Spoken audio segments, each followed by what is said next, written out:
Hello Ramen Nation, Chris Cobain here bringing you guys the team builder for week number 10 of Season 3 of the National Pokemon Association. The Philadelphia Braviaries are taking on the Tampa Bay Luxrays and coach TheXSeption.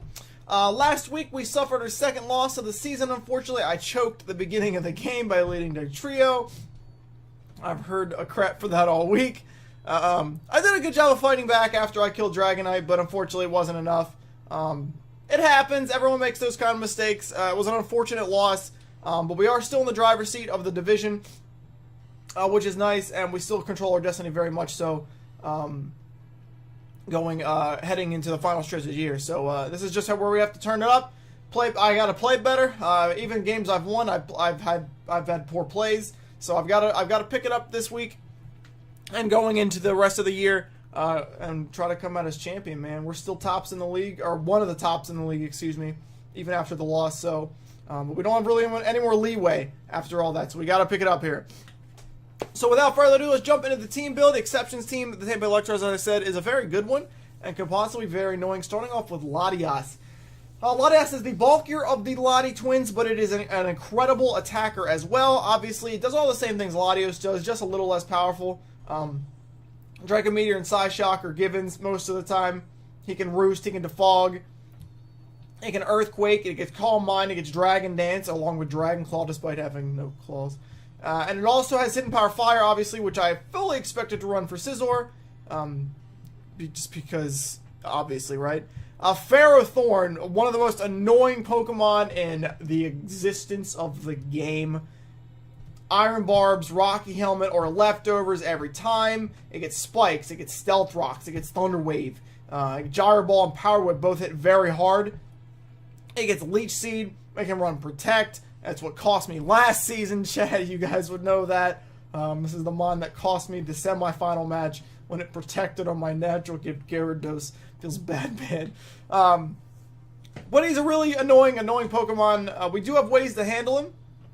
But as you might notice going through this, he's done a phenomenal job, exception of building around Ferrothorn to the point that most fire doesn't really bother his team too much. So we'll see how we can work that. Speaking of fire, we've got Darmanitan, one of the strongest fire attackers in the entire game, which is unfortunate considering my core is Scizor. But it obviously likes to be Choice Scarf most of the time. It can be Banded or Life Orb if you're feeling weird. Flare Blitz, Rock Slide, Superpower, U-Turn, it gets Earthquake as well. He's allowed to run Zen Mode if he wants. I don't see him doing that, but he could. But Sheer Force is obviously the ability to be running. It can very easily be Scarfed. We do have ways to handle that, but it's definitely very strong. Hitmontop, one of the, maybe the best Hitmon, all around a really good Pokemon. Likes to be Assault Vested. Can be always Intimidate typically. It's a good Rapid Spinner, a very good Rapid Spinner to go along with Lottie's Defogging. It hits pretty hard with close combat, Sucker Punch as well. It could be a very good mon. Typically walled by decent Ghost. We do have Call of Egregious, so that might deter him from wanting to bring it because of how well Call of Egregious would destroy, but we'll see what happens. Diancie, the regular form, obviously we utilized Mega Diancie last season. Regular Diancie is a lot slower but bulkier, a lot less offensive. But it's still a good mon for sure. Moonblast and Diamond Storm still both hit very hard. You can still run Earth Power for Empoleon. It's a Stealth Rock setter as well. I don't know how okay he'd be with bringing this. Even with Earth Power, it can't really fight Empoleon. It loses to Scizor even with Hidden Power Fire. And I also got Dugtrio who traps it unless he wants to run Shed Shell. It'd be very weird to see it. I wouldn't expect it very much. Electabuzz, another mon I don't really expect either. But it is the faster of him and Electivire at base 105, I believe. Good coverage all around. It gets all the elemental punches. It gets Wild Charge. It gets Cross Chop, Earthquake. It gets some good stuff. It's got Electivire and Electabuzz have really good coverage. It is pretty bulky with the Eviolite, but again, it is trapped by Dugtrio. He could bring it. We'll see. Mega Absol. One of the mons benefiting largely from the speed boost mechanic where they don't have to wait till turn 2 to get the speed boost, so it jumps right from, I believe, 75 to 115, which is quite a jump. Mega Absol is actually a very big threat to our team. Not only can it knock off a Sucker Punch, obviously it gets Play Rough, Superpower, Mega Horn, all very good attacks, and something that you guys may not know, it has access to Flamethrower, Ice Beam, and Thunderball all at the same time. All of them are bad Flamethrower hits Scizor, Ice Beam hits Zygarde, and Thunderbolt hits Empoleon, and more importantly, Primarina, which is interesting. Thunderbolt doesn't do too much, but still, it's not good. Ice Beam will one-tap Zygarde, Flamethrower almost one-taps, especially defensive Zygardes. Definitely scary. Araquanid, I believe his lone Gen 7 mon? It is. Araquanid is Bug and Water. It is a very good Pokemon, in my opinion anyway. Its ability is Water Bubble, I think, which cuts down on fire attacks, making him essentially resistant to them. It also stops him from getting burnt. It also powers up his water attacks. Good lord, that does a lot of stuff. Water Bubble Liquidation is not a joke. It gets Leech Life, which is very scary. I believe it gets Sticky Web. I could be wrong there. And it's very, very, very, very, very specially defensive. Actually able to take Thunderbolt from Tapu Koko under the terrain, so very easily will take one hit from Thundurus, and could easily one-tap me back with Liquidation. Something to note. Dusknoir, the solo ghost on his team. Dusknoir is really bulky, but does suffer from not really being able to heal outside of Pain Split, kind of like Cough Egregious, although he's not nearly as bulky. Dusknoir does have a lot of coverage, though. I believe, again, it gets all the elemental punches. It gets Earthquake, and like I said, Pain Split, Will-O-Wisp, Destiny Bond, I believe. It gets a lot of stuff, and it is pretty bulky. Definitely something he might want to bring. Porygon Z is one of the bigger threats to his team, to my team, excuse me, on his team. Adaptability, Tri-Attack is not something to take lightly. It gets Thunderbolt, it gets Flamethrower, it gets Ice Beam, it gets Dark Pulse, it gets Psyshock, it gets Agility, it gets Nasty Plot. It's not able to run Z Conversion, thankfully that is banned, but it's something that very easily could be bad. It could be Specs, it could be Scarfed. Actually, it doesn't get Flamethrower. I said Flamethrower, my bad. It can't run Himbar Fire. It does not get Flamethrower, excuse me, but it can run Himbar Fire. If he doesn't run Himbar Fire, he doesn't threaten Scizor too much, so we'll see. And last but not least, we have Gastrodon, the other of his stupid, annoying wall core, on top of Ferrothorn. Super specially bulky, can be physically defensive, well, Scald, Burning, Earth Power, it can Toxic, it's Recover. It'll likely run Ice Beam because of Zygarde. So definitely a Pokemon that can be scary, and one that can actually wall me pretty well. I fully expect it because of Thundurus, but you gotta remember Thundurus gets Grass Knot, so... overall, his team is very good. He works on a very consistent wall core of Ferrothorn and Gastrodon on top of bulky Latias and Hitmontop as well, who can run bulk and then uses the offensive power of things like Absol, Darm, PZ, and even Lottie to really punch holes in a team. It's a very, very good team, and definitely one that's a threat to me. I feel like we built a good 6 here. Without further ado, ladies and gents, let's go ahead and check out the 6 we are running this week, starting off yet again with the man himself, Slick Scizor. Scizor's going to be pretty important this week for sure. He's running Impish, Swarm, the Scissorite, obviously, Swarm turning into Tech clearly, and is running 244 HP, 124 defense, and 140 special defense. With that Impish nature boosting his defense with Bullet Punch, Roost to Fog, and U-Turn. So the EV spread seems kind of weird. What it actually is meant to do is with 244 HP and the 140 special defense, we're actually able to take a Draco Meteor from Life Orb Lottie and then take a -2 Hidden Power Fire from Lottie as well and still live both, which allows us to hit U-Turn and do massive, massive damage to him. The rest of it's just thrown into defense. As I said before, Scizor can also wall Porygon Z very well outside of Hidden Power Fire if he decides to run that, as well as doing a good job against Diancie. It can wall Hitmontop as well. It can do a decent job of fighting Absol, unless Absol has Flamethrower. And overall, just does a good job against his team in general. Very good chip damage along with hazard removal, which is obviously necessary for Ferrothorn. He can defog against Ferrothorn pretty easily. Does have to take, Leech Seed and stuff like that, but otherwise it's fine. Bullet Punches for obvious stuff, just outspeeding things and hitting things pretty hard. Absol, Diancie, Latias if it's low, Porygon Z, that kind of stuff. Pretty simple. Pretty simple set, but a pretty good one. Coming in second this week is the mon that may become our sweeper this week. It will be Zygarde. I have to give him his item. I forgot to do it. Hold on. I can't believe I do this. I do this more often than I should, to be honest. But it's a good thing I do these team builders because I can just figure it out. Where am I going? So Zygarde this week will be running our Z move as opposed to Thundurus. We did have the ability to run a Z move Thundurus, but we decided against it.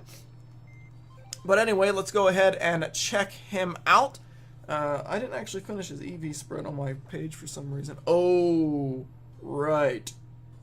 I actually have to figure out the EV spread. I don't know this one, actually. That's probably bad. Anyway, we are running Zygarde this week, obviously. Adamant, Aura Break, and Ground DMZ. The reason I don't know the EV spread is because we had him Jolly for the longest time. I forgot to ask Reiki what he changed to EV, because he always does the calcs with speed and stuff. He was 220 speed to ensure that he was faster than PZ, but since we're Adamant, we don't need that anymore.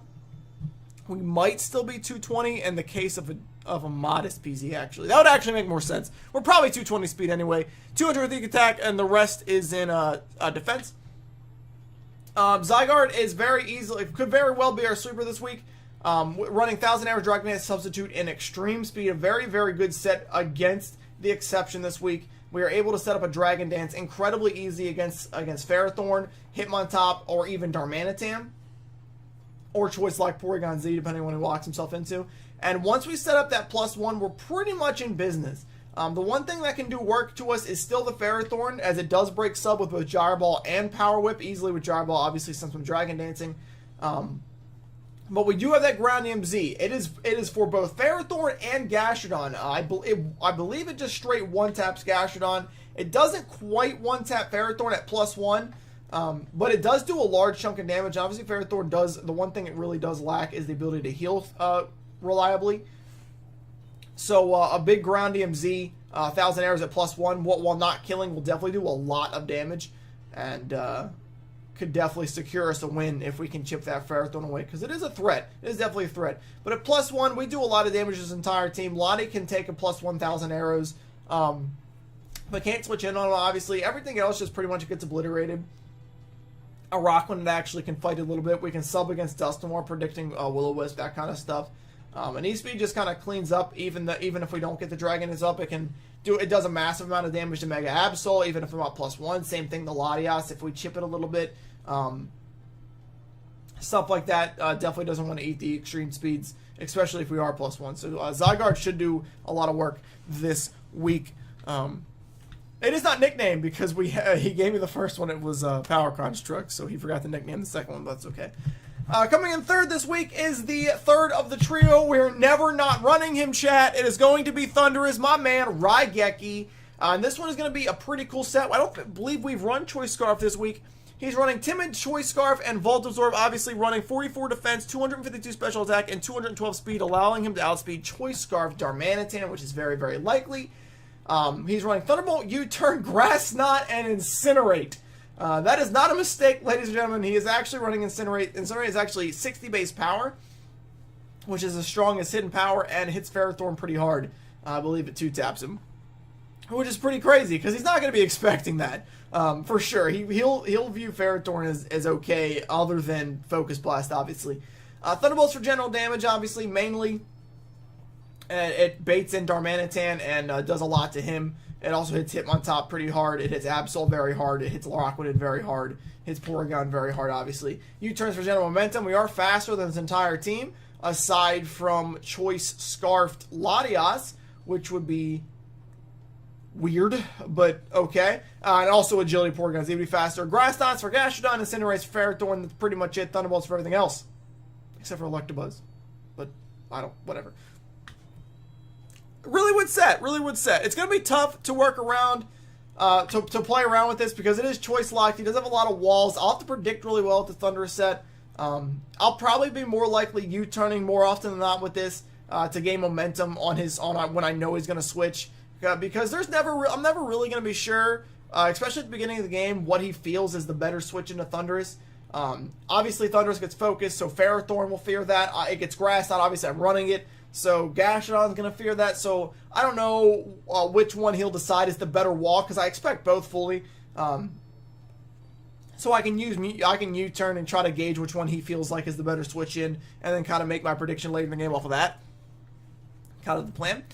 Fourth this week is my boy It's a Trap. We're running Doug Trio yet again this week. This set is pretty basic. Nothing too crazy here. We're running Jolly, Arena Trap, and the Focus Sash with 252 attack, 36 defense, and the 220 speed, allowing him to outspeed Max Speed Mega Absol. Of course, he doesn't want to take Sucker Punch, though. Running Earthquake, Pursuit. That Did we want reversal? I thought we wanted reversal. I think that's meant to be reversal. I'll have to ask. Earthquake, I'm going to say reversal. I have to fix that myself. Stealth Rock and Sucker Punch.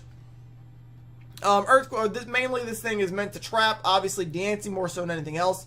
And it can also trap Absol with the Focus Sash. It also traps Darmanitan, pretty much ensuring that Choice Scarf, Darmanitan can only pick up a single kill with Flare Blitz. Because if it does so, it does get whatever kill, then I come in, hit it with Earthquake after it taking Flare Blitz and it dies. Reversal is on this set. The original set was this. We switched it up after. I think he just forgot.